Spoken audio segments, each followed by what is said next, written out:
I stood on Cape Cornwall in the sun's evening glow. I felt a genuine sense of enthusiasm that America was back at the table and fully engaged. With our eyes firmly fixed on home during the pandemic, it's easy to forget the change in diplomacy that comes with a new US president in the White House. The dramatic and deepening G7 divide, better put perhaps as G6 versus 1. We're like the piggy bank that everybody's robbing. It's not just that this weekend's G7 summit was spared the Trump melodrama of the group's meeting in Canada in 2018. It was that assessments of the latest meeting were all framed as tests of a return of American leadership and of Joe Biden's capacity to set a new agenda. That in turn helped frame the way Scott Morrison's attendance at the meeting has been seen.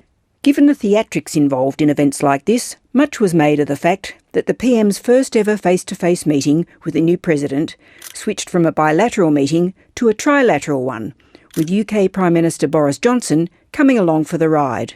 Can you tell me whose idea was it? Well, it was ours. I said that yesterday. We initiated the trilateral. Ultimately, the PM wanted to get a statement of solidarity on the Indo-Pacific, and specifically on China and its trade wars. And he got that from a president who has already been recalibrating his country's position on the rising superpower. As you know, last time the G7 met, there was no mention of China.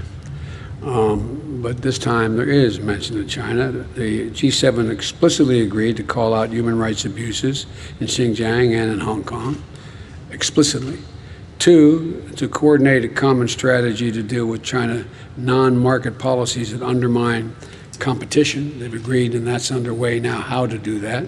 But more significantly for the political debate back home, the United States under Joe Biden and Britain have been pushing developed countries to take a more aggressive approach on cutting greenhouse gas emissions.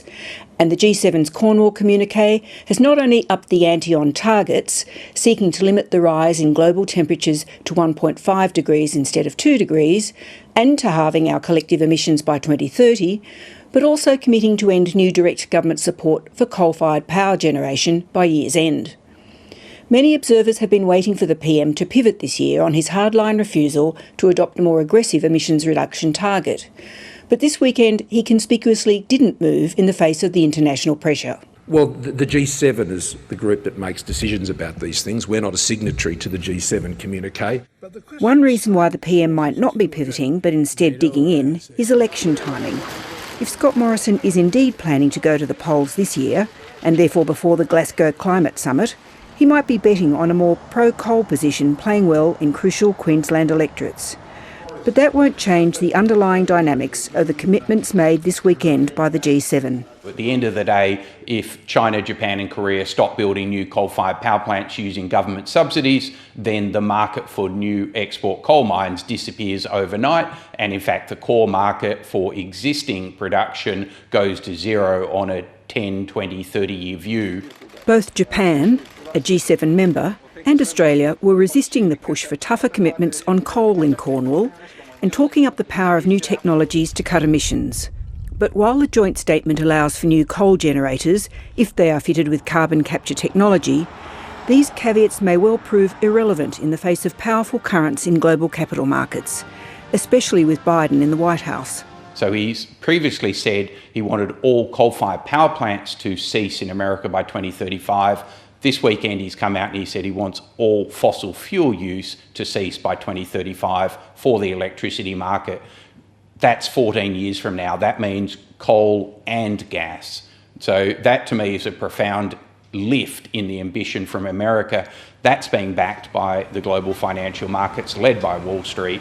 And so when you have $41 trillion of investors calling for a 1.5 degree world, that is the target. Don't underestimate the power of the American economy. Despite his apparently stubborn position on coal, the PM's language is gradually changing. He spoke repeatedly in Cornwall over the weekend about Australia's new energy economy. One issue on which Scott Morrison does now seem to be finally shifting is on the future of the Billa family. Other options that both are consistent with the government's policy when it comes to these matters, as well as the need to provide the appropriate humanitarian and health support, are being worked through right now.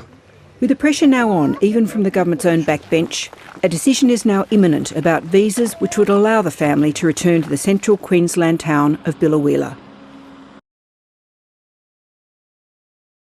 Hi, I'm Lee Sales. Thanks for watching this story. If you'd like to watch more of 7:30's stories, they are on the left of your screen. And tap on the button below to subscribe and get the latest from ABC News.